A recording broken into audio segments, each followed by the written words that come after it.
আমাদের মেগাস্টার শাকিব খান আমাকে অনেক ইন্সপায়ার করেছে যে তুমি ফিল্মে মনোযোগী হও।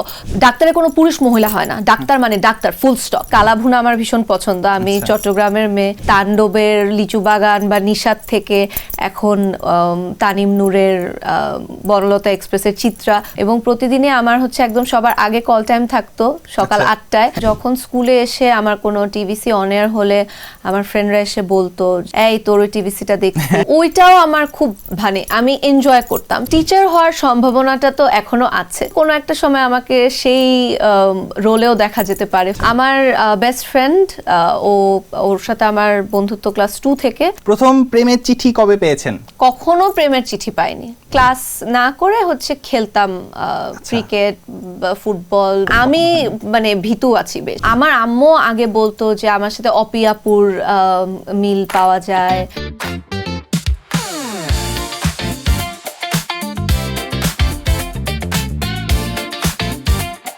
বিজ্ঞাপন, টেলিভিশন, ওয়েব সিরিজ সবখানেই তিনি প্রিয় মুখ। আর তারপরে বিগ স্ক্রিনের চিত্রনায়িকা হয়ে এলেন। আলোচনা, সাফল্য, প্রশংসা সবখানেই অর্জন করেছেন আমাদের আজকের অতিথি সাবিলা নূর। গত বছরের তাণ্ডবের পর এবছর ঈদে এসেছে তার সিনেমা বনলতা এক্সপ্রেস।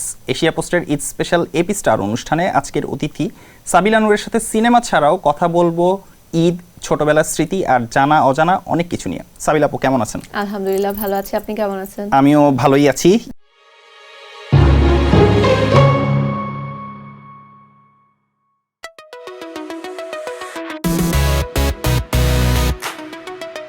ঈদের প্রেশার এবং ঈদের সমস্ত কিছু মিলে সময় কিরকম যাচ্ছে? খুবই ভালো যাচ্ছে। আসলে মাঝে মাঝে এই প্রেশারটাকে ব্লেসিং মনে হয়, কারণ দর্শকদের ভালোবাসা পাচ্ছি, ভালো ভালো কাজের সাথে যুক্ত হতে পারছি, ভালো লাগছে।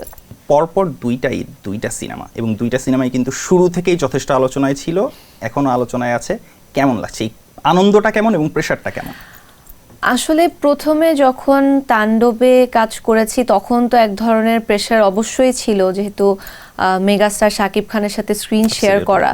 সো এটা অবভিয়াসলি অনেক বড় একটা রেসপন্সিবিলিটি। তবে দর্শক আমাকে যেভাবে ভালোবাসা দিয়েছে এবং শাকিব ভাই আমাকে অনেক ইন্সপায়ার করেছে, সো পরবর্তীতে আমার ওই টেনশনটা কিছুটা কমে গিয়েছিল। কিন্তু তারপরে যখন তানিম ভাই আমাকে অ্যাপ্রোচ করে এবং উনি বলেন যে উনি রোজার ঈদে একটা সিনেমা করতে চায়, আমি খুবই খুশি ছিলাম, এক্সাইটেড ছিলাম। বাট ধীরে ধীরে উনি যখন এক একটা ইনফরমেশন দেওয়া শুরু করলেন যে এটা হুমায়ুন আহমেদ স্যারের উপন্যাস অবলম্বনে, তখন আসলে নার্ভাসনেসটা একটু মানে বেশ খানিকটা বেড়ে গিয়েছিল। কারণ আমরা জানি যে হুমায়ুন আহমেদ স্যারের ফ্যান আমরা সবাই তার লেখা পড়ে বড় হয়েছি। সো কিছুক্ষণ উপন্যাসে চিত্রা ক্যারেক্টারটা যারা পড়েছে তারা তাদের মতো করে ইমাজিন করেছে। সো সেই ইমাজিনেশনের সাথে আসলে কতটুকু আমি তাল মিলিয়ে বা জাস্টিফাই করে ক্যারেক্টারটা প্লে করতে পারবো, সেটা একটা বিশাল চ্যালেঞ্জ ছিল, একটা রেসপন্সিবিলিটি ছিল। আমার সাইড থেকে চেষ্টাও ছিল ভালো করার, আর বাকিটা তো আসলে দর্শকরা বলবে। তবে সবকিছু মিলিয়ে এই এক্সপিরিয়েন্সটা আমি খুবই এনজয় করছি। তাণ্ডবের লিচু বাগান বা নিশাত থেকে এখন তানিম নূরের বনলতা এক্সপ্রেসের চিত্রা খুবই ভিন্ন, খুবই ডিফারেন্ট। সো এই প্রসেসটা আমি খুব এনজয় করছি। বিশেষ করে এই যে হুমায়ুন আহমেদ স্যারের উপন্যাসের কথা বলেন, এই ধরনের ক্যারেক্টারের ক্ষেত্রে কিন্তু মানুষজন অনেক বড় একটা জাজমেন্ট নিয়ে আসে যে আমি যেভাবে পড়েছি, আমি যেভাবে ইমাজিন করেছি ক্যারেক্টারটাকে, এবং একজন কিন্তু এক এক ভাবে ইমাজিন করছে। ধরেন আপনি পড়ে একভাবে ইমাজিন করবেন, আমি পরে আরেকভাবে করবো। সো সবারটার সাথে আসলে মানে সবার এক্সপেকটেশনের কিছু অংশ মিলিয়ে আমার ক্যারেক্টারটা প্লে করতে হবে। সো যেটা বলছিলেন আসলেই অনেক জাজমেন্ট থাকে ক্যারেক্টার নিয়ে।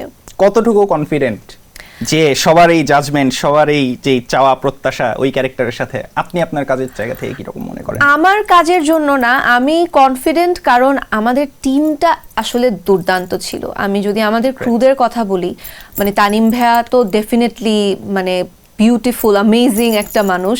কিন্তু সেই সাথে আমি যদি আমাদের রাইটারদের কথা বলি, স্বাধীন এবং সামিউল, আসলে হুমায়ুন আহমেদ স্যারের লেখাকে এত সুন্দরভাবে এনহ্যান্স করার যে ব্যাপারটা, ওরা এত সুন্দর স্ক্রিন প্লে করেছে। আমাদের সেট যিনি বানিয়েছে আর্ট ডিরেক্টর রাজিম ভাইয়া, মেকআপের সেতু আপু, আমাদের ডিওপি পলাশ ভাইয়া, আমাদের কাস্টিং কস্টিউমের তানিয়া আপু, এবং প্রতিটা এডি এবং প্রত্যেকটা প্রোডাকশন লাইটের সবাই আসলে এত এত মানে অনেস্টি এবং ডেডিকেশন দিয়ে কাজটা করেছে যে ওই জায়গা থেকে আমি ভীষণ কনফিডেন্ট, এবং সাথে আমার সহযাত্রী হিসেবে এত দুর্দান্ত অভিনয় শিল্পী পেয়েছি, কনফিডেন্ট না হলে তো আসলে তাদের প্রতি অন্যায় হবে। তা তো অবশ্যই, হ্যাঁ। এবং আপনার কাছ থেকে শুনে যেটা মনে হচ্ছে যে দারুণ একটা টিম ওয়ার্কের ব্যাপার ছিল, সবাই মিলে একসাথে কাজ করতে পেরেছেন যে জায়গা থেকে। আচ্ছা, এইবারে যে প্রশ্নটা করতে চাচ্ছি তা হচ্ছে, প্রথম সিনেমায় আপনি নায়ক হিসেবে পেয়েছেন শাকিব খানকে, তারপরে শরীফুল রাজ, এবং এই যে দুইজনের কাজ এবং দুইজনের পরিচয়ের জায়গা, অবশ্যই তারা নিজেদের কাজের জায়গা থেকে দারুণ। তো আপনার আসলে তাদের ব্যাপারে অবজারভেশনটা যদি বলেন, যে তাদের সাথে যখন কাজ করেছেন তাদেরকে আপনি দেখেছেন কাছে থেকে কাজ করতে এবং তাদের বিভিন্ন জায়গাগুলো। আসলে মানে আমি সবসময় মানে অবভিয়াসলি শাকিব ভাইয়ের ব্যাপারে তো অনেক কিছু অনেক ধরনের কথা শোনা যায় বা বিভিন্ন ধরনের একটা মানে জাজমেন্ট নিয়ে আসলে কাজ করা হয়েছে, বাট আমি ওনাকে সামনাসামনি দেখে বা কাজ করে যেটা বুঝতে পেরেছি, উনি আসলে এই যে 26 বছর ধরে একটা জায়গায় আছেন বা এই যে রাজত্ব করছেন, এটা আসলে ডিসিপ্লিন ডেডিকেশন ছাড়া কোনোভাবেই সম্ভব না। উনি এতটাই কাজের প্রতি অনেস্ট, ওনার কাজ নিয়ে এতটাই ইনভলভড এবং কাজ নিয়ে এতটাই চিন্তা করেন যে উনি যখন শুটিং করেন উনি কমপ্লিটলি আসলে কাজটার মধ্যেই থাকেন। এবং আই এম শিওর যে আমার রাজ ভাইয়ের সাথেও যখন কথা হয়েছে, উনি বলেছে যে শাকিব ভাইয়া ওনাকেও ইন্সপায়ার করেছে ভালো ভালো কাজ করতে, এবং রাজ ভাইয়াও is doing a wonderful job, বিভিন্ন ধরনের ক্যারেক্টার প্লে করছে। সো আমার মনে হয় শাকিব ভাইয়া যেই একটা এক্সাম্পল সেট করেছে আমাদের সবার জন্য, মানে অ্যাক্টর অ্যাক্ট্রেস সবার জন্য, ওটাই আসলে মানে রাজ ভাইয়া বা আমি বলি বা সবাই আমরা চেষ্টা করছি যে ওই জায়গাটা থেকে আমরা যদি মানে জায়গাটাকে আরো ভালো কোনো কিছু করতে পারি বা ভালো ভালো কাজ আরো করতে পারি। এবং উনি প্রতিবারই এমন কোনো সিনেমা করেন বা এমন সিনেমায় কাজ করেন যেটাতে উনি দর্শক এবং আমাদের এক্সপেকটেশনকে আসলে ভেঙে দেন। সো ওই জায়গা থেকেও আসলে এক ধরনের ইন্সপিরেশন আসে যে দর্শকদের এক্সপেকটেশনের জায়গায় যদি আরো বেটার কিছু করা যায় তাহলে তো ভালোই হয়। মানে উনি দারুণ একজন ইন্সপিরেশনাল ফিগারও সেই ক্ষেত্রে বলা যায়, এটা একটা বড় ব্যাপার, বিকজ উনি এতটা লম্বা সময় এবং ঠিকঠাক ভাবে কিন্তু উনি সুপারস্টার, এটা একদম টেকনিক্যালি উনি আসলে সুপারস্টার। আসলে এই জায়গা আমরা অনেক সময় অনেক কথাই বলি, কিন্তু এই জায়গাটা আসলে যে খুব সহজ না, বা এই জায়গাটায় আসা, এই জায়গা এবং শুধু আসা না, এই জায়গাটাতে পার্মানেন্টলি একটা জায়গায় নাম্বার 1 হিসেবে নিজেকে এস্টাবলিশ করা, এটা উনি যেইভাবে করেছে এবং সেটা ধরে রাখা এবং নিজেকে নিজে প্রতিনিয়ত প্রত্যেকটা ফিল্মে চেঞ্জ করা, ইভলভ করার যে ব্যাপারটা, এটা সত্যিই আসলে ইন্সপায়ারিং। অবশ্যই অবশ্যই। আচ্ছা, বনলতা এক্সপ্রেসে তো বলতে গেলে মোটামুটি মানে ইন্ডাস্ট্রির অনেক দারুণ সব শিল্পীরা, অনেক সিনিয়র যারা আছেন বা খুবই আলোচিত এবং তারা গুণের জায়গা থেকেও দুর্দান্ত, এই যে সবাই মিলে যে আপনাদের একটা গেট টুগেদার হয়েছে, এই এক্সপেরিয়েন্সটা কেমন ছিল? খুবই খুবই ভালো। আমার তো রাজ ভাইয়ার সাথে এটা প্রথম সিনেমা, তবে মোশাররফ ভাইয়া, মমো আপু, শ্যামল ভাইয়া, ওনাদের সাথে আমার আগে কাজ করার সুযোগ হয়েছে, এবং আমি সবসময় বলে আসি যে মোশাররফ ভাইয়ার সাথে কাজ করা, সেটে থাকা ইজ লাইক মানে একটা ব্লেসিং এর মতো। উনি যখন ওনার লাইফের ফিলসফি, অ্যাক্টিং নিয়ে ওনার যে পরিমাণ নলেজ, উনি যখন আমাদের সাথে এটা গল্প করতে করতে শেয়ার করে এবং আমরা ওটা আবার নিচ্ছিও, মানে মানে মনে হচ্ছে একটা টিচিং মানে ইনস্টিটিউশনাল একটা জায়গায় চলে যায় আসলে ব্যাপারটা। সো ওই জায়গাটা আমার মানে অনেক গল্প হতো, অনেক কিছু নিয়ে, মানে ওনার লাইফ নিয়ে অনেক কথা উনি বলতো, ওনার অ্যাক্টিং এর নলেজটা উনি শেয়ার করতো। সেটা খুবই খুবই দুর্দান্ত একটা এক্সপিরিয়েন্স ছিল। এবং মমো আপু, শ্যামল ভাইয়া দুজনেই অত্যন্ত গুণী অভিনয় শিল্পী, ওনাদের সাথে কাজ করতে পেরে আবারও এবং লম্বা একটা সময় ধরে আমি আসলে এই পুরো বনলতা এক্সপ্রেসের জার্নিটাকে একটা মানে লার্নিং হিসাবে দেখেছি, কারণ এখান থেকে আমি অনেক কিছু শিখতে পেরেছি। কতদিন ছিল টোটাল শুটিং এর সময়? টোটাল শুটিং এর সময়টা 22 দিনের মতো ছিল, 22-23 দিনের মতো। আমার 18 দিনের মতো শুটিং ছিল, এবং প্রতিদিনই আমার হচ্ছে একদম সবার আগে কল টাইম থাকতো সকাল 8টায়। সো আমি সব থেকে বেশি সময় স্পেন্ড করতে পারতাম, এবং আমার কাছে এটা খুবই একটা মানে মজার এক্সপেরিয়েন্স ছিল। এটাও তো একটা চাপের ব্যাপার যে যাদের কথা বলছেন ওনারা সবাই সিনিয়র এবং মানে ওনাদের কাছ থেকে অনেক কিছু শেখার উপায় আছে, এবং সেই জায়গায় কিন্তু ওই যে নিজের এক ধরনের একটা চাপের মতো বিষয় থাকে যে কোনটা করলাম ঠিক হলো না ভুল হলো বা কেমন হলো না, কিন্তু ওনারা এটা একদমই ফিল করতে দেন না। আচ্ছা। স্পেশালি মোশাররফ ভাইয়া তো আমাদের সাথে মানে একদম ফ্রেন্ডের মতো করেই কথা বলেন, মানে ওনার জায়গায় উনি তো একজন লিভিং লেজেন্ড, কিন্তু উনি যখন আমাদের সাথে আড্ডা মারে বা আমার শুটের ফাঁকে যখন এমনি জাস্ট গল্প করি তখন উনি একদমই ওটা ফিল করতে দেয় না, উনি একদম আমাদের সাথে মিশে যায় আর কি ফ্রেন্ডের মতো করে। দারুণ ব্যাপার। আচ্ছা, আমি অন্য একটা প্রসঙ্গে আসি যে আপনি অ্যাডভার্টাইজিং এ কাজ করেছেন, নাটকে কাজ করেছেন, এবং নাটকের প্ল্যাটফর্মটা আগেকার সময় যেরকম ছিল এখন সেরকম না, মানুষজন প্রচুর ইউটিউবে নাটক দেখে এখন। তারপরে হচ্ছে আপনি কাজ করেছেন ওয়েব সিরিজে, সেটা আবার আরেক ধরনের একটা প্ল্যাটফর্ম, এবং এই যে সবকিছুর থেকে সিনেমাটা কিন্তু আলাদা। একদম সিনেমার ব্যাপারটা হচ্ছে যে একদম আপনি বড় স্ক্রিনে সবার সামনে যে আসছেন, এবং সেটার জন্য মানে জনপ্রিয়তাটাও যেরকম অন্য একটা লেভেলে, প্রেশারের লেভেলটা সেরকম। তো আপনি কি কখনো ছোটবেলায় ভাবতেন যে বড় হয়ে সিনেমার নায়িকা হব কিনা? না, আমার ছোটবেলা সবসময় ডক্টর হওয়ার ইচ্ছা ছিল, এরপরে টিচার হওয়ার ইচ্ছা ছিল, বাট আসলে সেভাবে করে কখনো চিন্তা করিনি যে আমি সিনেমার নায়িকা হব। তবে হ্যাঁ, ছোটবেলায় যেহেতু আমি নাচের স্টুডেন্ট, মানে আমি যখন 3.5 বছর বয়স তখন আমাকে আমার মা বুলবুল ললিতকলা একাডেমিতে ভর্তি করেছে কাথক এবং আধুনিক নৃত্যে। সো আমার ছোটবেলা থেকে ওই আয়নার সামনে নিজের সাথে কথা বলা, নিজের সাথে একটু ঢং ঢাং করার ব্যাপারটা ছিল, কিন্তু কখনো পারফর্ম করা at the same time, perform করা, কিন্তু সেভাবে করে আসলে অত সিরিয়াসলি কখনো ভাবিনি। আই থিংক এটা আমার মায়ের স্বপ্ন ছিল যে আমি কাজ করব, অভিনয় শিল্পী হব, এবং ওই জায়গা থেকে এসে আমিও আসলে অভিনয়ের প্রেমে পড়ে গিয়ে একরকম এখানে মানে এখন এসে অভিনয় করছি সিনেমায়, চিত্রনায়িকা। মেডিকেল প্রফেশন নিয়ে যে আগ্রহ ছিল, তো সেটার জন্য তো মানে আসলে অনেক ধরনের পড়ালেখা বা অনেক ধরনের প্রেশারের বিষয় থাকে, এবং মানে দেখা গেছে যে আপনি যেই সময়টা থেকে আসলে মিডিয়াতে পরিচিত মুখ হয়ে উঠেছেন, এবং সেইখান থেকে পরে কখনো মনে হয়েছে যে আচ্ছা এগুলো সমস্ত কিছু না করে আমি যদি আসলে ডক্টর হতাম সেটা কিরকম হতো? না, মানে মনে হয়নি, কারণ আমি আসলে শুরু থেকে কাজটা খুব এনজয় করতাম। আমি যেদিন ফার্স্ট ক্যামেরার সামনে একটা টিভিসির জন্য দাঁড়িয়েছিলাম, ওই সময় থেকে আমি কাজটা এনজয় করতাম, এবং যখন স্কুলে এসে আমার কোনো টিভিসি অন এয়ার হলে আমার ফ্রেন্ডরা এসে বলতো যে এই তোর ওই টিভিসিটা দেখছি ভালো লাগছে, ওইটাও আমার খুব মানে আমি এনজয় করতাম। সো আসলে এনজয় করার জায়গাটা যেহেতু ছিল, এই জন্য আমার কখনো মনে হয়নি বা ওই রিগ্রেটটা ফিল হয়নি। কিন্তু আমি যেহেতু ইংলিশ লিটারেচারে আমার গ্রাজুয়েশন শেষ করেছি, সো টিচার হওয়ার সম্ভাবনাটা তো এখনো আছে। সো হয়তো কোনো একটা সময় আমাকে সেই রোলেও দেখা যেতে পারে ফিউচারে।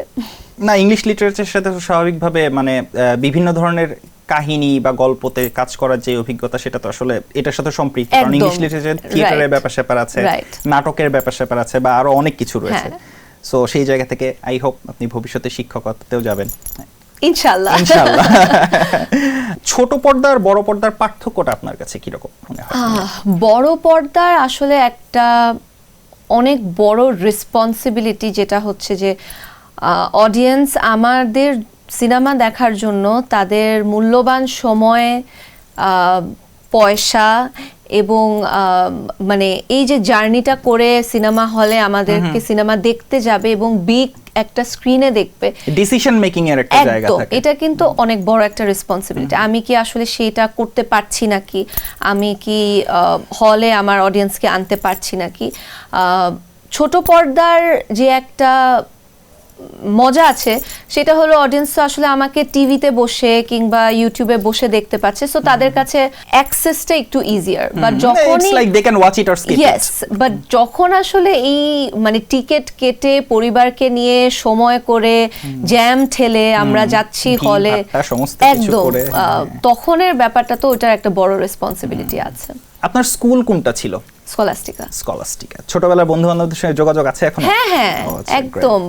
আমার বেস্ট ফ্রেন্ড, ওর সাথে আমার বন্ধুত্ব ক্লাস 2 থেকে, ও এখনো one of my best friends. Okay, মানে এইখানে একটা জিনিস জানতে চাই, সেটা হচ্ছে যে অনেক সময় দেখা যায় যে আমাদের বন্ধুদের যে সার্কেলগুলো থাকে সেখান থেকে কোনো একজন পার্টিকুলার মানুষ সে এমন একটা স্তরে চলে যাচ্ছে যেটা আসলে হচ্ছে সাধারণ মানুষজনদের যে পেরিফেরি সেখান থেকে একটু ডিফারেন্ট। তো পরে আবার দেখা যায় এরকম যে ওই মানুষটা তার ওই সার্কেলের মধ্যে ঠিক আগের ওই মানুষটা হওয়ার ক্ষেত্রে কিছুটা ক্রাইসিসে ভোগে, যে লাইক কোন একটা আড্ডা হচ্ছে, না না ওর তো শুটিং আছে, কোন একটা আড্ডা আছে, না ওর তো একটা ডিউটি আছে, কিন্তু ওই জায়গাটা যখন বন্ধুদের মধ্যে সম্পর্কটা ভালো থাকে তখন ওই আলাদা বোর্ডটা হয় না। তো আপনার ক্ষেত্রে জিনিসটা কেমন? না, আমি অনেক লাকি যে আমার ফ্রেন্ডদের সাথে যখন আমি থাকি, ওদের সাথে খুব বেশি ফ্রিকোয়েন্টলি আমার দেখা হয় না কাজের কারণে, কিন্তু যখনই দেখা হয় মনে হয় যে গতকালকেই তো দেখা হলো, বা ওরা আমাকে কখনো ওইটা ফিলও করতে দেয় না যে ওদের নার্ভাস লাগছে বা কোনো কিছু। ওরা আমাকে আগে যেরকম ছোটবেলায় বিরক্ত করতো, যে ছিল একদম ওটাই আছে। তো আমি ভীষণ লাকি যে আমি এরকম ফ্রেন্ড পেয়েছি। ভালো ভালো বন্ধু বান্ধবদের সার্কেলে এই ব্যাপারটা খুব থাকে যে কখনো আপনাকে বোধি করতে দিবে না যে আপনি যে অন্যরকম কেউ একজন হয়ে গেছেন। এবং কিছুক্ষণ আগেও আমি এখানে এসে যখন বসছিলাম তখনও আমাকে আমাদের একটা গ্রুপ আছে সেখান থেকে ফোন দিচ্ছিল, হোয়াটসঅ্যাপ মেসেঞ্জার গ্রুপ। ঈদে তো হচ্ছে আরো বেশ কিছু সিনেমা আসছে, তো এগুলো দেখার কোনো প্ল্যান আছে? একদম, আমি প্রতি ঈদে চেষ্টা করি প্রত্যেকটা সিনেমা দেখার। এবারও তাই, বর্ণতা এক্সপ্রেসের হল ভিজিট শেষ হলে আমি প্রতিটা সিনেমা দেখব। বাহ বাহ, খুব ভালো। আচ্ছা, ঈদে শপিং এর ক্ষেত্রে একটা ব্যাপার বলি, তা হচ্ছে যে আপনাদের যেটা হয় যে আপনি এখন 8-10টা মানুষের মতো হচ্ছে আমার নিজের মতো ইচ্ছা হলো এইখানে আমি দেখবো, এইখানে সেই দেখবো বা দরদাম করবো, ওইভাবে কেনাকাটা করাটা এখন ডেফিনেটলি খুবই ডিফিকাল্ট আপনাদের জন্য। সেই ক্ষেত্রে বা আপনি আসলে কোন ধরনের এক্সপেরিয়েন্স ফেস করেন কোনো কিছু কেনাকাটা করতে গেলে? আমি আমার নিজের জন্য দেখা যায় আসলে সেভাবে করে কেনাকাটা করি না ঈদের টাইমটাতে। ঈদের টাইমটা পরিবারের সদস্যদের জন্য কেনাকাটা করা হয়, এবং আমি নর্মালি গিয়েই আসলে কেনাকাটা করি। এবং তখন আরো খুব ভালো লাগে যখন আমার দর্শক বা আমার কাজ যারা দেখে তারা যখন এসে আমার সাথে কথা বলে, কিংবা কোন ক্যারেক্টারটা পছন্দ করেছে, বা এই যে ট্রেলার এসেছে দেখেছে ভালো লেগেছে, হলে গিয়ে সিনেমা দেখবে, এই ব্যাপারগুলো আমি ভীষণ এনজয় করি। বাহ, ভালো। আপনার ঈদের দিন বাসায় কিছু রান্না বান্না করার সুযোগ হয় বা আপনার জন্য কোনো কিছু রান্না করা হয় স্পেশালি? হ্যাঁ, আমার বাবা মা এবার হচ্ছে 2 বছর পরে ঈদ করছে দেশে। সো এবার আম্মুর যেমন কালাভুনা আমার ভীষণ পছন্দ, আমি চট্টগ্রামের মেয়ে, সো কালাভুনা আমার ভীষণ পছন্দ। আম্মুকে এবার বলেছি কালাভুনা করতে। আর আমার রান্না করা হয়, আমি ইউজুয়ালি ডেজার্ট টাইপের কিছু একটা করি, শাহি টুকরা বা এরকম কিছু। সো এবারও সেরকম কিছুই করব। চমৎকার। আরেকটা জিনিস একটু জানতে চাচ্ছি, এটা আমি রিসেন্টলি কয়েকটা ইন্টারভিউ, যেহেতু আপনার ইন্টারভিউ করা হবে আমি একটু কিছু রিসার্চ করে দেখি। সেটা হচ্ছে যে ধরেন আপনাকে তো 90s কিড বলা যায়, লেট 90s। তো সেই জায়গা থেকে আমরা সবসময় দেখি যে ওই সময়টা নিয়ে মানুষজনের মধ্যে এক ধরনের স্মৃতিচারণা, নস্টালজিয়া, এগুলো ব্যাপার স্যাপার থাকে, এবং এট দ্য সেম টাইম মানুষজন এরকমও বলে থাকেন যে ঈদটা তো ঠিক আগের মতো নাই। তো আপনার কাছে কি রকম লাগে যে আপনি তো বেশ কিছুটা হলো বা ওইটা লিঙ্কিং পার্টটাও কিন্তু আপনি খানিকটা দেখেছেন যে মানুষজন কিভাবে আগে ঈদ করতো বা সেলিব্রেশন করতো এবং এখন কিভাবে করে, ওই সময়টা এবং এই সময়টা আপনার কাছে মিসিং লাগে কোনো কিছু? আমার কাছে মনে হয় আসলে সময়ের সাথে সাথে সবকিছু চেঞ্জ হবে, এটাই নর্মাল। হ্যাঁ, আগের ঈদের একটা চার্ম ছিল, একটা মজা ছিল। ওই সময় যদি আমি আমার পার্সোনাল কথা বলি, যে আমার কাজিনরা সবাই আশেপাশে ছিল, সো দেখা যেত যে সবার সাথে একসাথে মিলে ঈদ করার সুযোগ হতো। আমার যেহেতু দাদাবাড়ি নানাবাড়ি দুটোই চট্টগ্রামে, সো ওই থাকে না একদম ফুল ফ্যামিলি, ফুল হাউস, সবাই মিলে একসাথে ঈদ করছে। এখন তো এক একজন পৃথিবীর এক এক জায়গায় চলে গেছে। সো বাট সময় তো আসলে থেমে থাকবে না, লাইফে চেঞ্জেস আসবেই। সো আমার মনে হয় যে আগেরটার যেরকম একটা চার্ম ছিল, এখনের ঈদেরও একটা চার্ম আছে। এখন বন্ধুদের সাথে বা এই যে ডিজিটালি সালামি দেওয়া বা ডিজিটালি ঈদ কার্ড পাঠানোর ব্যাপারটা, আমার কাছে মনে হয় যে এই চেঞ্জটাও আমার ভালো লাগে বা এই চেঞ্জটাও আমি এনজয় করি। সো মানে পুরানো দিনের চার্মটা মিস করি, তবে এই সময়টাও আমার ভালো লাগে। আচ্ছা, অনেক গল্প হলো, আমরা একটু বনলতা এক্সপ্রেসের দিকে আবার একটু ফিরে আসি। এটা তো হচ্ছে বেশ কিছু লোকেশনে শুটিং হয়েছে ডেফিনেটলি। হ্যাঁ, তো যদিও পুরোটাই ট্রেনের মধ্যে এরকম একটা ঘটনা, কিন্তু এমনিতে স্পেসিফিক কোনো লোকেশন আছে যে যেই জায়গাটায় আপনাদের খুব বা আপনার খুব ভালো লেগেছে? আমাদের তো এফডিসির 2 নম্বর ফ্লোরে সেট করে 80% কাজই আসলে সেটে হয়েছে। মানে আমাদের ট্রেন বানানো হয়েছিল, যেটা আমি বলছিলাম যে আমাদের আর্ট ডিরেক্টর রাজিম ভাই এত ফ্যান্টাস্টিক একটা সেট বানিয়েছে যে প্রতিবার আসলে ওই সেটটাতে যখন আমরা শুট করছিলাম এবং পরবর্তীতে যখন রিয়েল লোকেশনে যাচ্ছিলাম, ওই সেটটা মিস করছিলাম। যে সেটের যে একটা মানে অ্যাটেনশন টু ডিটেল ছিল, প্রত্যেকটা জিনিস একদম পারফেক্ট, ওইটা খুব মিস করছিলাম। সো আমার অ্যাকচুয়ালি বনলতা এক্সপ্রেসের ফেভারিট লোকেশন ছিল আমাদের এফডিসির যে সেটটা, সেটা। সিনেমার গানগুলো নিয়ে যদি একটু জানতে চাই। সিনেমার গানগুলো আই থিঙ্ক তানিম ভাইয়ের একটা সিগনেচার আছে, উনি বাংলা ব্যান্ড সঙ্গীতের খুব বড় ফ্যান, এবং আমরা উৎসবেও এটার একটা রিফ্লেকশন দেখেছি। এখানেও তাই, কাইজারেও ছিল। হ্যাঁ, এবং এই এখানেও তাই, বনলতা এক্সপ্রেসেও তাই। আমরা ভীষণ লাকি যে আমরা চাইতেই পারোর মতো গান পেয়েছি, এবং আমরা উড়াল দেব আকাশের মতো গান পেয়েছি, এবং সাথে আরো কয়েকটা আছে যেগুলো ধীরে ধীরে অডিয়েন্স হলে গেলে শুনতে পাবে। সো আমরা ভীষণ লাকি যে এত মানে কিংবদন্তি শিল্পী বা যেই গানগুলো আসলে 90s কিডদের একটা নস্টালজিয়ার জায়গা, সেই গানগুলো আমাদের ফিল্মে পেয়েছি। মানে এই গানগুলোর সাথে তো মানুষজনের কানেকশনটাও খুবই অন্যরকম একটা কানেকশন আছে। আপনার জীবনে অনেক অনেক লম্বা ক্যারিয়ার এখনো সামনে আছে, অনেক দিন কাজ করেছেন, আরো অনেক অনেক দিন কাজ করতে পারবেন, কিন্তু এরকম মনে হয় যে কোন ধরনের চরিত্রে অভিনয়ের জন্য এখনো ইচ্ছা আছে, ওই ধরনের চরিত্র এখনো করতে পারিনি পার্টিকুলার? অনেক অনেক চরিত্র আছে, অনেক অনেক চরিত্র আছে। যখনই কোনো বই পড়ি মনে হয় যে এই চরিত্রটা করতে পারলে ভালো হতো, যখনই কোনো সিরিজ দেখি মনে হয় যে ইস এটার যদি একটা দেশীয় অ্যাডাপ্টেশন হতে পারতো বা অরিজিনালও যদি কোনো স্টোরি হতে পারে, এরকম অনেক ক্যারেক্টার আছে। কোন একটা ক্যারেক্টারের কথা বলেন, একটা বা দুইটা বা তিনটা বলেন না। মানুষজনের হচ্ছে বলে না যে আচ্ছা ধরেন কথার কথা ডিডিএল এর ক্যারেক্টারটা কি আপনার কখন করতে ইচ্ছা হয় কিনা? এই কোশ্চেনটা আমি কিন্তু উদাহরণের জন্য বললাম, উদাহরণের জন্য বলেছি, কিন্তু এটার একটা মানে এটার সাথে কিন্তু বনলতা এক্সপ্রেস একটা কানেকশন আছে। আচ্ছা, আমি জানি না আপনি কি জেনে না বলেছেন, আমি একেবারে I didn't have any idea regarding that. এটার সাথে বনলতা এক্সপ্রেস এর একটা ক্যারেক্টার আছে, সো ওই ইচ্ছাটা থাকলেও কিছুটা পূরণ হয়েছে বনলতা এক্সপ্রেসে। তবে আমার আসলে ডিফারেন্ট জনরা খুব, যেমন আমার থ্রিলার খুবই পছন্দ। সো মানে স্ট্রেঞ্জার থিংস এর মতো যদি কোনো কাজ করা যায়, কিংবা আমাদের দেশের স্ট্রেঞ্জার থিংস এর কোন ক্যারেক্টার? আমি করলে তো ডেফিনেটলি 11ই করতে চাইবো, কারণ সবথেকে আমার কাছে মনে হয় কমপ্লিকেটেড ক্যারেক্টার ওটা। বা আমাদের দেশেরও তো আসলে অনেক মিথ আছে যেগুলো নুহাস কিছু তার ওয়েব সিরিজে বের করে এনেছে, দুটো দারুণ দারুণ বাট আরো অনেক আছে, যদি এক্সপ্লোর করা যায় তাহলে অনেক তখন মানে থ্রিলার হরর টাইপের জনরাতে কাজ করার ইচ্ছা আছে। আপনার প্রথম সিনেমা এখনকার যে সিনেমা, এই দুইটার মধ্যে কিন্তু টেকনিক্যালি একটু ডিফারেন্ট বলা যেতে পারে। প্রথম সিনেমাটা মানে খুব বেশি কিন্তু একটা ম্যাস ফিল্ম টাইপের একটা জিনিস। তো এই যে দুই ধরনের দুইটা সিনেমা, এবং এইখানে আসলে মানে আপনার যে ট্রানজিশনটা আপনার কাছে কিরকম মনে হয় আর কি? আসলে এই ট্রানজিশনটাই তো অ্যাক্টরের সবথেকে ইম্পর্টেন্ট জিনিস। আমি যখন তাণ্ডব করেছি অনেকেই ভেবেছিল যে আমি আসলে কিভাবে করে মানে এই যে কমার্শিয়াল সিনেমার যে ব্যাপারটা, ডান্স বলি কিংবা অ্যাক্টিং বলি, এটা তো করতে পারবো নাকি। আমি নিজেও ভেবেছিলাম যে পারবো নাকি, বাট অডিয়েন্সের কাছ থেকে তো খুবই ভালো রেসপন্স পেয়েছি, এবং আমার সহশিল্পীদের কাছ থেকে অনেক ভালোবাসা পেয়েছি, আমার ডিরেক্টরের কাছ থেকে অনেক ইন্সপিরেশন পেয়েছি। মানে আমাদের মেগাস্টার শাকিব খান আমাকে অনেক ইন্সপায়ার করেছে যে তুমি ফিল্মে মনোযোগী হও। সো আমার আসলে একটা ইচ্ছা ছিল যে সেকেন্ড ফিল্মটা আমি এমন কিছুই করতে চাই যেটা এটার থেকে একদম 360 ডিগ্রি কিছু একটা হবে।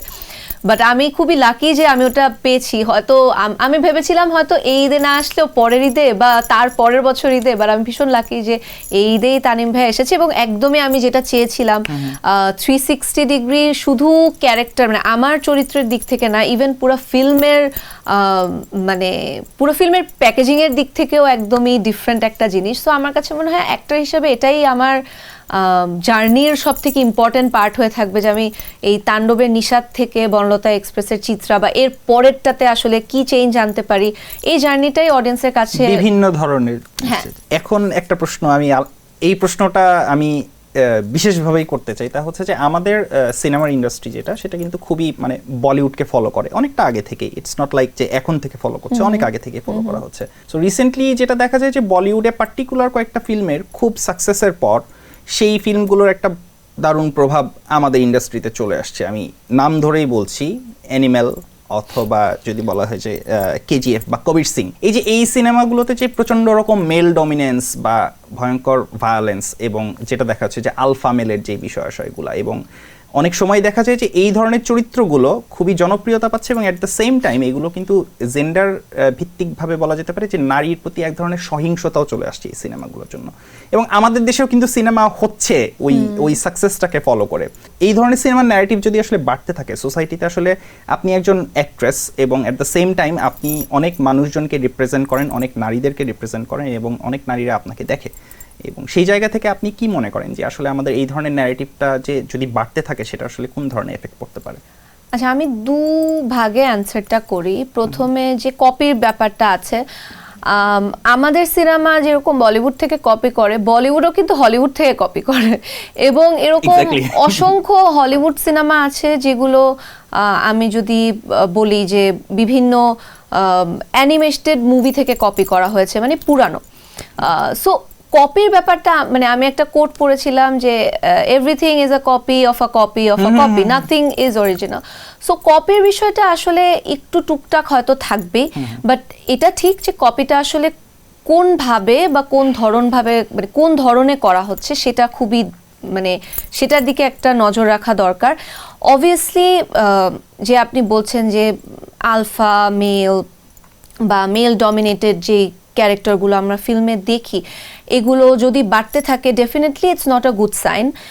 সোসাইটির ছাড়াও আমি যদি ফিল্মের জন্য বলি যে একই টাইপের ফিল্ম আমরা আসলে অবভিয়াসলি কত দেখব, এই জন্যই তো আমরা ডিফারেন্ট ডিফারেন্ট জনরার ফিল্ম দেখতে চাই, যেন আমাদের বোরডম না আসে, কিংবা মানে একই ধরনের জিনিস দেখতে দেখতে স্বাভাবিকভাবে অডিয়েন্স বোর হয়ে যাবে। সো আমার মনে হয় এবারের ঈদে কিন্তু বেশ কিছু ধরনের মুভি আছে। যেমন প্রিন্সের কথা যদি বলি, প্রিন্স তো একটা গ্যাংস্টার সিনেমা। রাক্ষস হয়তো আপনি যেটা বলছেন যে একটা আলফা মেলকে ঘিরে কিছুটা প্রভাব আছে, কিন্তু আমার কাছে মনে হয় এই টাইপের, মানে এটা তো আসলে একটা ডিরেক্টরের ফ্রিডম, সে কি ধরনের সিনেমা বানাবে।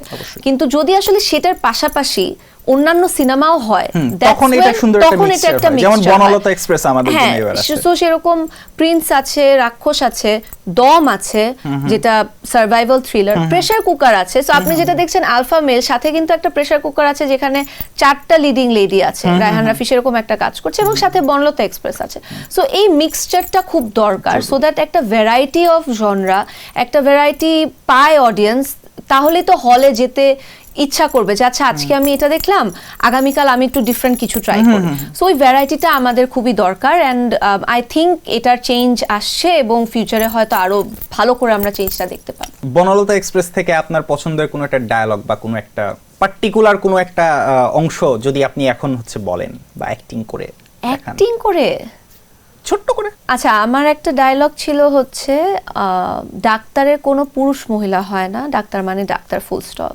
সো এটা আমি আমাদের যে ক্যারেক্টার আছে শ্যামল ভাইয়া, আজিজের ক্যারেক্টারটাকে, চিত্রা আজিজের ক্যারেক্টারকে বলে যে ডাক্তারের কোনো পুরুষ মহিলা হয় না, ডাক্তার মানে ডাক্তার, ফুল স্টপ। মানে খুবই ক্রিটিক্যাল একটা সিচুয়েশনে এটা বলে। সো এটা আমার খুবই পছন্দের, মানে one of my favourite moments in the cinema. এছাড়া আরো আছে যেগুলো আসলে কিছুটা রোমান্টিক, কিছুটা কমেডি। সো বাট এটা আর কথা আপাতত মাথায় আসছে। এটাই তো দারুণ, এটা দুর্দান্ত একটা জিনিস, ডাক্তারের কোনো ক্যারেক্টার হয় না। ভালো, অনেক সময় দেখা যায় যে আমরা পার্টিকুলার কিছু কিছু ক্যারেক্টার রিফিউজ করে দেই, বা কোনো না কোনো একটা বিষয় থাকলে আমরা যেই রকমই প্রস্তাব হোক না কেন, অনেকেই তার নিজস্ব ফিলোসফি থাকে, আইডিয়া থাকে, বা স্ট্যান্ড পয়েন্ট থাকে।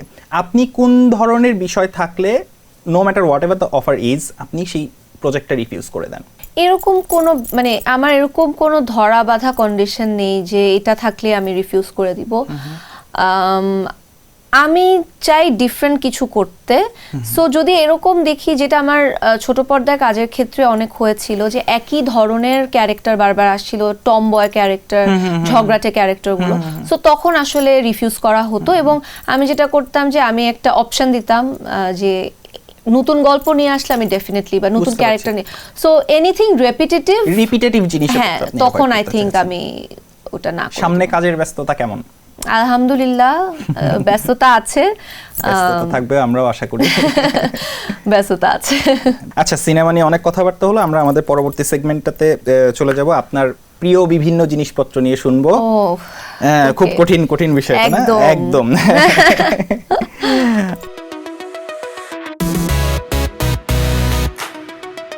কঠিন বিষয়, তাও আমাদের তো অ্যান্সার করতে হবে। প্রিয় লেখক? অবভিয়াসলি হুমায়ুন আহমেদ স্যার এবং এডগার অ্যালান পো। আমারও খুব পছন্দের। প্রিয় কোনো বই? সবগুলোই আপনি একাধিক বলতে পারবেন। ওকে, প্রিয় কোনো বই এখন তো আসলে কিছুক্ষণ বলতেই হয়, কিছুক্ষণ, এবং Wuthering Heights, to kill a mockingbird, আমি বলতে থাকলে আসলে অনেকগুলো বলবো, বাট এই তিনটা আপাতত আমার ফেভারিট লিস্ট। ওয়াদারিং হাইটস আমার খুব পছন্দের। প্রিয় সিনেমা? রেকুয়েম ফর আ ড্রিম আমার one of my very very favourite movies, যেটা নিয়ে আমি আমার আন্ডারগ্র্যাডে অনেকবার আমি আমার আন্ডারগ্র্যাডে একটা পেপারও লিখেছিলাম এই সিনেমা নিয়ে। তো এটা is one of my favourite. এছাড়া আরো অনেক সিনেমা আছে। আপনার নার্ভের প্রশংসা করতে হয় তাহলে, রিকোয়েম ফর আ ড্রিম আপনি বারবার দেখেছি। হ্যাঁ, একদম। আমার দেবী খুবই পছন্দের একটা সিনেমা, আমার হাওয়া খুবই পছন্দের একটা সিনেমা, অ্যান্ড প্রিয়তমা আমার খুবই পছন্দের একটা সিনেমা, কারণ আই থিঙ্ক প্রিয়তমা আমাদের একটা সিনেমার রেভলিউশন হিসেবে আমি ধরতে পারি। আর বনলতা এক্সপ্রেস। প্রিয় নাটক? আচ্ছা, আমার অভিনীত একটা কাজ আছে পাশের বাসার ছেলেটা, আমার এবং অপূর্ব ভাইয়ার, শিহাব শাহিনের নির্মিত, আমার ভীষণ পছন্দের একটা কাজ। আর যদি আমি নাটক বলি, মানে যে নাটক পড়েছি আমি, স্ট্রিট কার নেম ডিজায়ার আমার one of my favourite place. আচ্ছা আচ্ছা, সিনেমাটা দেখেছেন? সিনেমাটাও দেখেছি, ভীষণ হন্টিং একটা সিনেমা। হ্যাঁ, আমার খুব পছন্দের। প্রিয় অভিনেতা অভিনেত্রী? শাকিব খান, অপূর্ব ভাইয়া, জয়া আহসান, জনি ডেপ, ওকে, রণবীর কাপুর। ওকে, আপাতত এই নামগুলো অনেকগুলো বলে ফেললাম। আপনার নিজের প্রিয় কোন একটা কাজের কথা বলেন। সব নিজের তো সব কাজই ভালো লাগে, তবে একটা কাজের কথা সেভাবে করে আসলে বলতে পারবো না। তবে এরকম নাটক আছে যেগুলো আসলে দর্শক অনামে, আমি যেটা বলছিলাম পাশের বাসার ছেলেটার কথা বললাম, এরপরে আমার আর অপূর্ব ভাইয়া জুটিরই কিছু কাজ আছে, এক্সচেঞ্জ, তারপরে অনেক কাজ আছে। আসলে এটা উত্তর দেওয়া খুবই ডিফিকাল্ট হয়ে যায়। প্রিয় ডিরেক্টর? তানিম নূর, রায়হান রাফি, শিহাব শাহিন, এরপর অনেকগুলো বলতে পারবো। আপনি রিকোয়েম ফর আ ড্রিমের কথা বলেছেন, সো আপনি অনেকগুলোর কথা বলতেই পারেন। ওকে, না আমি আমার দেশের পরিচালকদের কথা বলি, কারণ আই থিংক তাদেরকে অ্যাপ্রিশিয়েট করতে হয়। তো তানিম নূর, রায়হান রাফি, শিহাব শাহিন, আদনান আল রাজীব, রেদওয়ান রনি, মাবরুর রশিদ বান্না, রাহাত রহমান। মানে যেমন আদনান আল রাজীব হচ্ছে আমার প্রথম বিজ্ঞাপনের নির্মাতা, রেদওয়ান রনি আমার প্রথম টেলিভিশনের ফিকশনের নির্মাতা, মাবরুর রশিদ বান্নার সত্যডানার প্রজাপতি দিয়ে আমি দর্শকদের ভালোবাসা একদম, মানে ওই কাজটার পরে মানুষ এসে আমাকে বলেছে তারা আমার কাজ পছন্দ করে। রাহাত রহমান, মাঙ্কি বিজনেস, যেটা personally one of my favourite works এখন পর্যন্ত। আর বাকি তো আরো অনেক অনেক আছে। আপনার প্রিয় একটা গানের কথা বলেন, পরে আমি গান গাইতেও বলবো। না, গান গাইতে বললে আমি তো এটার উত্তর দিব না। আচ্ছা, প্রিয় গানের কথা বলেন। প্রীতমের একটা গান আছে শরতের শেষ থেকে, আমার খুবই পছন্দ, চাইতেই পারো। ওকে, অনেক গান আছে, গানটা আসলে খুবই ডিফিকাল্ট। আপনার কোনো স্পেসিফিক পছন্দের ব্র্যান্ড? নেই। নেই, ওকে। গাড়ি? নেই। ওকে। প্রিয় কালার? হোয়াইট। হোয়াইট। আপনার প্রিয় কোনো ব্যক্তিত্ব? আমার মা। ওকে, আমরা একটু অল্প কথায় চলে আসি।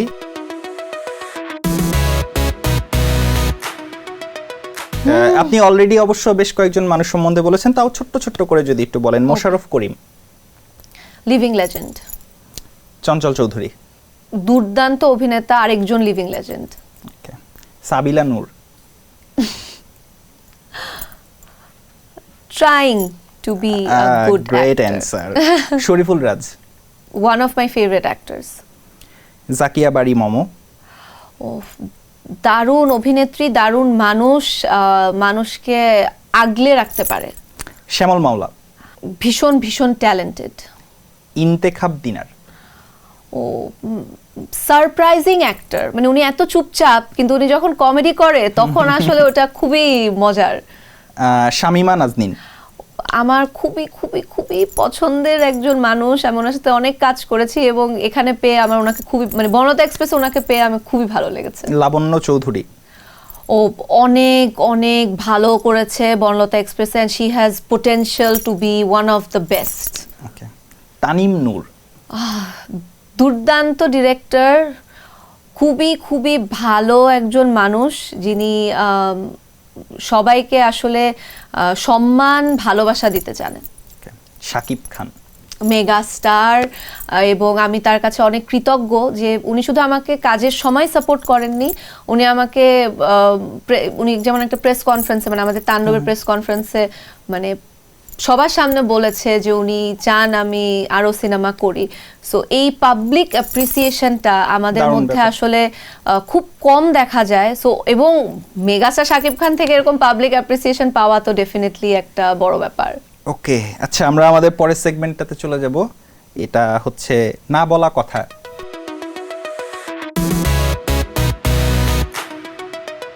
যে ধরনের কথাগুলো হচ্ছে আপনি বলেননি বা আমরা অনেক ধরনের কথাবার্তা আসলে কখনো বলিনি বা বলা হয়ে ওঠে না। আমাদের প্রশ্নের প্রথম প্রশ্নটা হচ্ছে, স্কুল বা কলেজে কোনো সাবজেক্ট ভয় পেতেন? ম্যাথ। কখনো ফেল করেছেন? না। ওকে। প্রথম প্রেমের চিঠি কবে পেয়েছেন? কখনো প্রেমের চিঠি পাইনি। আফসোস লাগে নাই? না। ওকে, গুড। আপনার কখনো স্কুল পালানোর অভিজ্ঞতা ছিল?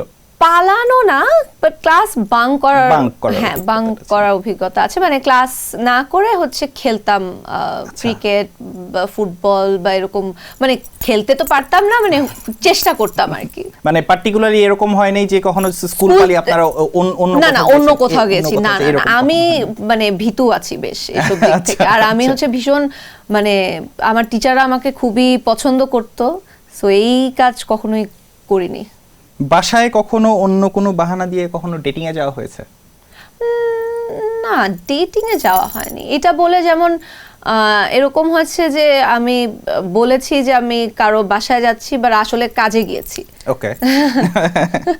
আচ্ছা, স্কুল বা কলেজ জীবনে আমাদের অনেক ধরনের মজার মজার স্মৃতি থাকে। হ্যাঁ, আমরা ছোট ছোট অনেক ধরনের যেই কাজগুলো দেখা যায় যে মা বাবা বলছেন যে ওগুলো কিন্তু করা হবে না, ওগুলো করা হবে না, কিন্তু ওগুলো আমরা করি। এবং এইগুলোর ক্ষেত্রে দেখা যায় যে আমাদের পার্টিকুলার কোনো একটা ক্রাইম পার্টনার থাকে। তো আপনার এইরকম কোনো একজন ক্রাইম পার্টনারের কথা বলুন স্কুল বা কলেজ লাইফে। আমি অ্যাকচুয়ালি স্কুল লাইফে ভীষণ, আমি যেটা বলছিলাম যে আমার বাসা থেকে একটা জিনিস ছিল, তুমি অ্যাক্টিং করো, তুমি মডেলিং করো, ঠিক আছে, বাট তোমার যে সবগুলো সাবজেক্টে স্কোর 100 আউট অফ 100 হতে হবে। তো এই প্রেশার ছিল, যেটা আমার বড় ভাইয়া আমার বড় বোন দুজনেই অত্যন্ত ভালো স্টুডেন্ট। সো আমার জন্য ওই প্রেশারটা ছিল। সো আমার আসলে তেমন কখনোই উল্টাপাল্টা খুব বেশি কিছু করা হতো না। সেটা হচ্ছে 8-9 গিয়ে আমি ওই যে যেটা বললাম যে ক্লাসটা বাঙ্ক করতাম, সেটা নিয়েও অনেক ভয় থাকতে হতো। বাট এই ক্লাস বাঙ্ক করার আমার যে পার্টনার ছিল, যার কথা বলছিলাম, আমার বেস্ট ফ্রেন্ড ক্লাস 2 থেকে, ওর নাম রায়ান, ওর সাথেই আসলে এই ক্লাস বাঙ্ক টাঙ্ক করে গেম খেলতাম বা কিছু একটা করতাম। বুঝতে পারছি। না, এই স্মৃতিগুলো তো সবসময় আসলে দারুণ থাকে। প্রথম কাউকে কখনো রিফিউজ করেছেন কবে? প্রথম আমি আই নো এটা শুনতে খুবই ক্লিশে মনে হবে, বাট আমার কাছে ওরকম কেউ এসে বলতো না যে আমাকে পছন্দ করে বা এরকম কিছু। ওকে। এবং এটা সত্যি কথা, এটা আমি বলার জন্য বলছি না। ওকে ওকে, অবশ্যই আমি সেটা বুঝতে পেরেছি। আপনার সাথে কখনো কোনো অভিনেতা প্রেম করতে চেয়েছেন? না। ওকে ওকে।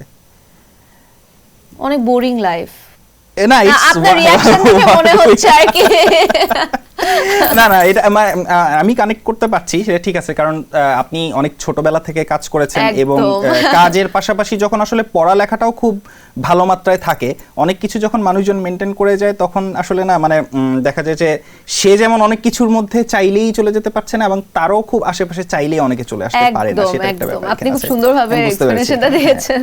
হলিউড, বলিউড এবং ঢালিউড তিনটা ইন্ডাস্ট্রিতে তিনজন ক্রাশের কথা বলেন। আচ্ছা, হলিউড কারেন্টলি হচ্ছে জেকব এলওর্ডি। ওকে। বলিউডে শাহরুখ খান আর রণবীর কাপুর। আর ঢালিউডে ক্রাশ, মানে ক্রাশ বলতে কিরকম? হ্যাঁ, পছন্দের, খুবই দারুণ। যেমন আমি প্রথম যখন ইনগ্রিড বার্গম্যানকে দেখেছিলাম ক্যাসাব্লাঙ্কায়, আমি দেখে আমার 3 দিন ধরে বুকে ব্যথা করছে। আমার এরকম হয়নি, বাট ভালো লাগে এরকম। তাহলে আসলে শাকিব ভাইয়ের কথা বলতেই হয়। দারুণ দারুণ। ইন্ডাস্ট্রির ব্যাপারে একটু বলি। আপনি যদিও 2টো সিনেমা করেছেন এখনো পর্যন্ত, এবং আপনি বলেছেন যে আপনার সেই এক্সপিরিয়েন্সগুলো খুবই ভালো, কিন্তু হয় না যেটা যে প্রফেশনাল যারা তারা কিন্তু অনেক ধরনের পলিটিক্স বা অনেক ধরনের দেখা যায় যে ব্যাড প্ল্যানিং এর শিকার হন টু সাম এক্সটেন্ট। তো আমি খুব ইন ডিটেইলে জানতে চাবো না, কিন্তু আপনি এরকম এক্সপিরিয়েন্স কখনো ফেস করেছেন? করেছি। এবং সেখান থেকে আপনি উত্তরণটা কিভাবে হয়েছিল, বা আপনাকে কেউ হেল্প করেছে সেই সময়? না, আমি আসলে সেই জিনিসটাকে খুব একটা, মানে ওটা নিয়ে অত চিন্তা করিনি। আমি আমার মতো কাজ করে গেছি এবং ওটা নিজে নিজেই একটা সময় মানে ওটা চেঞ্জ হয়ে গেছে আর কি। মানে আমার কাছে মনে হয়েছে যে কাজটা যদি মন দিয়ে করি তাহলে আসলে বাকি কোনো কিছু অত ম্যাটার করে না, এবং সেটাই হয়েছে হয়তো। অনেক সময় দেখা যায় যে আমরা আমাদের পছন্দের যারা আর্টিস্ট আছেন বা পছন্দের যারা স্টার আছেন তাদেরকে আমরা বলি যে ওকে ওর মতো লাগে দেখতে, ওকে ওর মতো লাগে দেখতে। আপনার ভক্তরা তো অনেকেই অনেক কিছুই বলে, কিন্তু আপনার ডিরেক্টররা বা আপনার কো আর্টিস্টরা হচ্ছে কখনো কার কার সাথে তুলনা করে বলেছেন? আমি বললাম তো, কেউ আমাকে এই ধরনের কোনো কিছু বলে না যে আমাকে বা মানে কারোর সাথে তুলনা বা সুন্দর লাগছে এই টাইপের কথা আমাকে খুব বেশি বলে নাই কেউ। ভয় পায় নাকি আপনাকে? ভয় তো পাওয়ার মতো কিছু না, বাট কারোর সাথে তুলনা কখনো করেনি আমাকে। এমনিতে আমার আম্মু আগে বলতো যে আমার সাথে অপিয়াপুর মিল পাওয়া যায়। আর এই উদাহরণের মানে এই কম্পারিজনের পরে আর কি লাগে? না হ্যাঁ, এবং সেটা আম্মু বলতো, বিন্দু আপুর কথা বলতো। এবং আমিও মানে কয়েকজন আমার হয়তো যারা আমার কাজ দেখেন অনেকে আমাকে মেসেজ করেন যে অমুক হলিউড অ্যাক্ট্রেস বা তমুক বলিউড অ্যাক্ট্রেসের মতো লাগে, বাট এইটুকুই, মানে কো অ্যাক্টর কেউ কখনো বলেনি। আচ্ছা, কোন পার্টিকুলার বলিউড অ্যাক্ট্রেসের নাম বলেন যার? বলিউড হলিউডে যেমন হচ্ছে নীনা দোব্রেভের কথা বলেছে, বাট মানে ওরকম মনে পড়ছে না স্পেসিফিক কেউ। আমার আর কি অপিয়াপুর বিন্দু আপুরটা একদম মনে আছে, কারণ আম্মু অনেক বলতো এটা। ওকে, আচ্ছা, আরেকটা জিনিস জানতে চাই, অভিনেত্রী হিসেবে আপনি নিজেকে কোন অবস্থানে কোন পর্যায়ে দেখতে চান ভবিষ্যতে?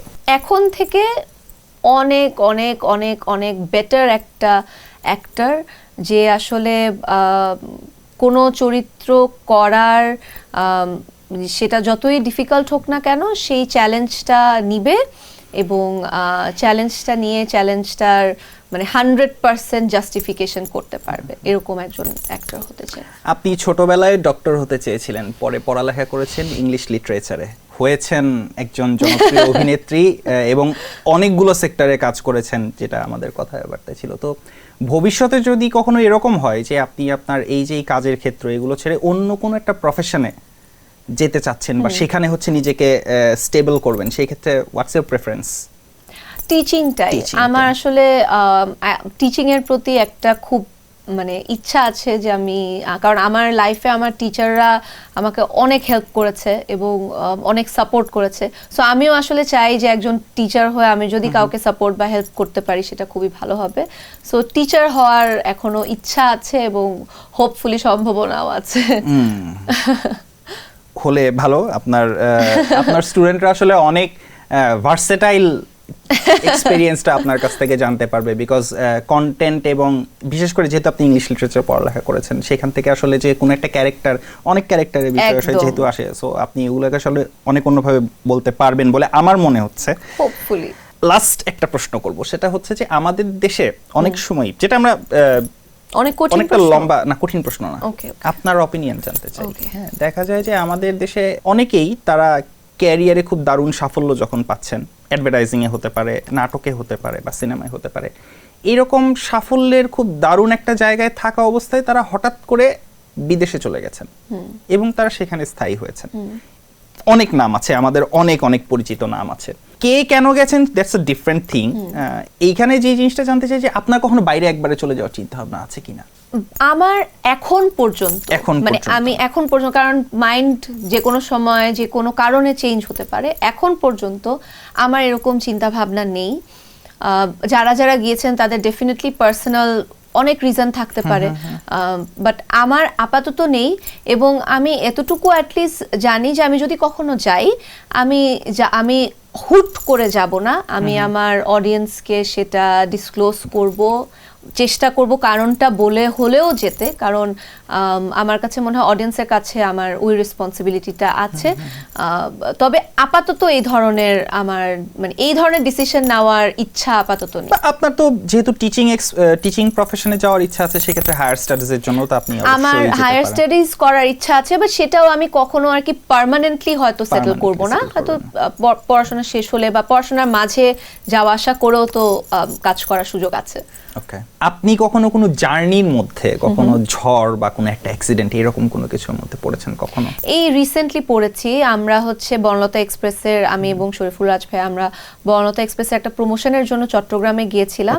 সো হচ্ছে প্রায় 7 ঘন্টা আমরা আটকে ছিলাম, কারণ আমরা গিয়েছি ব্যাক করার টাইমে হচ্ছে ঢাকার ওয়েদার খুব খারাপ ছিল, সো আবার চট্টগ্রামে ব্যাক করেছে এবং তারপরে প্রায় সেখানে মানে 6-6.5 ঘন্টার মতো আমরা ওয়েট করেছি, একবার প্লেনে উঠেছি, আবার ওখানে স্ট্যান্ড বাই প্লেনের মধ্যে অনেকক্ষণ বসেছিলাম ওয়েদার ঠিক না হওয়া পর্যন্ত।